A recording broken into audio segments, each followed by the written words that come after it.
अस्सलाम वालेकुम। मेरा नाम डॉक्टर अरशद है और मैं कंसल्टेंट ऑर्थोपेडिक सर्जन हूँ। आज की वीडियो में हम दो मोस्ट कॉमन क्रिस्टल आर्थ्रोपैथीज के डिफरेंसेस को जानेंगे। एक को गाउट कहते हैं और दूसरे को सूडो गाउट कहते हैं। ये दोनों क्रिस्टल आर्थ्रोपैथीज एक दूसरे से मिलती जुलती डिजीज़ हैं, इसलिए इनके डिफरेंसेस को जानना ज़रूरी है।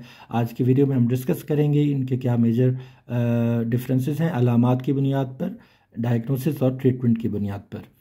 तो सबसे पहले गाउट को डिस्क्राइब करते हैं। गाउट एक क्रोनिक इन्फ्लेमेटरी डिजीज़ है जॉइंट्स की, जो कि प्रोलॉन्ग्ड हाइपर यूरेसीमिया की कंडीशन के बाद डेवलप होती है, जिसमें बहुत अरसे तक अगर क्रॉनिकली यूरिक एसिड ब्लड के अंदर बहुत ज़्यादा रहे और उसके बाद तो ये क्रिस्टल यूरिक एसिड की जो क्रिस्टल्स हैं हमारे डिफरेंट जॉइंट्स के अंदर जो है ना ये डिपॉजिट हो जाती हैं, जिसकी वजह से जॉइंट में पेन होता है, स्वेलिंग होती है, स्टिफनेस हो सकती है और जो रेंज ऑफ मोशन है वो कम हो सकती है और पेशेंट की जो लिमिटेशंस हैं रोज़मर्रा की एक्टिविटीज़ हैं वो लिमिट हो सकती हैं।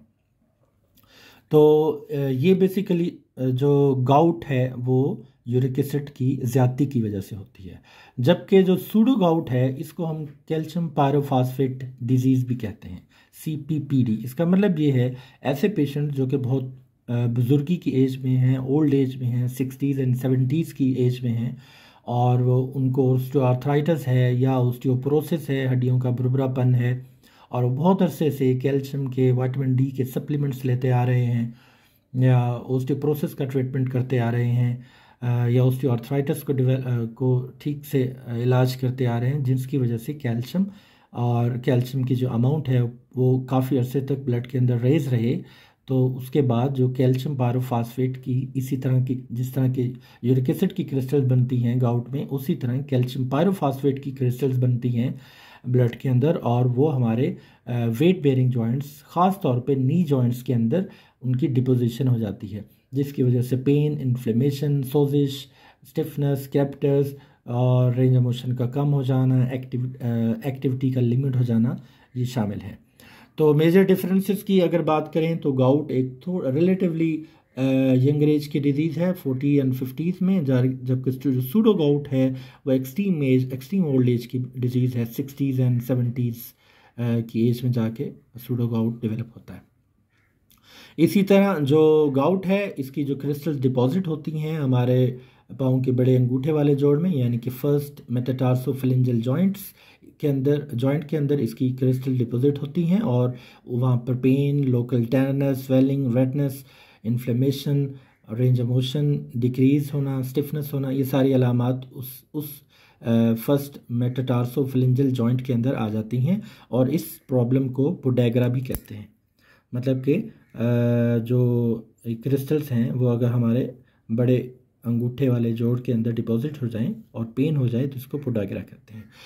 इसके कंपैरिजन में जो सूडो गाउट है वो, जैसे कि हम पहले डिस्कस कर चुके हैं, ये वेट बेयरिंग डिजीज़ है, वेट बेयरिंग जॉइंट्स की डिजीज़ है, स्पेशली ये नी जॉइंट्स को इन्वॉल्व करती है। और जो गाउट है उसके अंदर पेन की कंप्लेन बहुत ज़्यादा होती है, उसमें सिवियर पेन होता है, जबकि सूडो गाउट है उसके अंदर पेन भी होता है लेकिन इसके साथ जो इफ्यूजन है, स्वेलिंग है और जो इन्फ्लेमेशन है वो ज़्यादा होती है, जिसकी वजह से जॉइंट ओवरऑल स्वॉलन नज़र आते हैं और इफ्यूजन बहुत ज़्यादा होती है।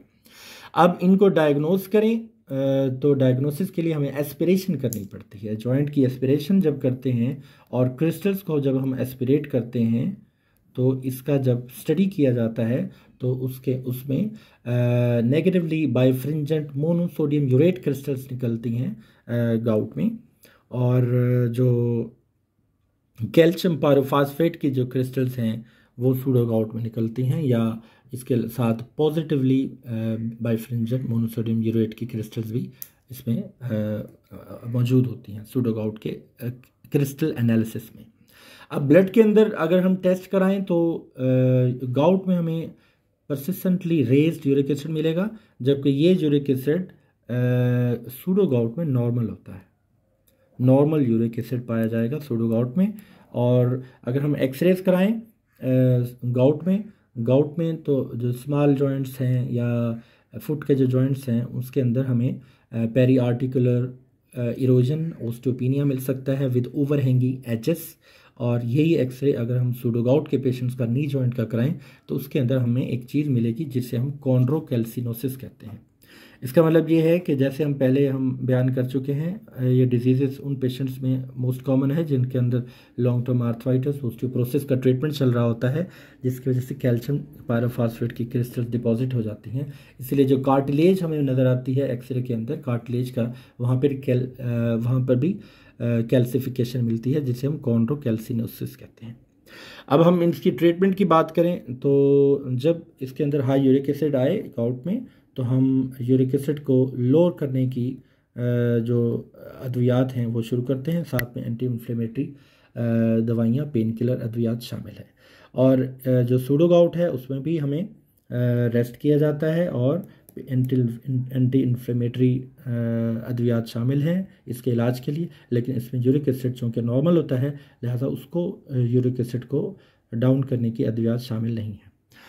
उम्मीद है आज की वीडियो आपको पसंद आई होगी। अगर आप इस चैनल पर न्यू हैं तो इसको सब्सक्राइब करें और शेयर करें। अल्लाह हाफ़िज़।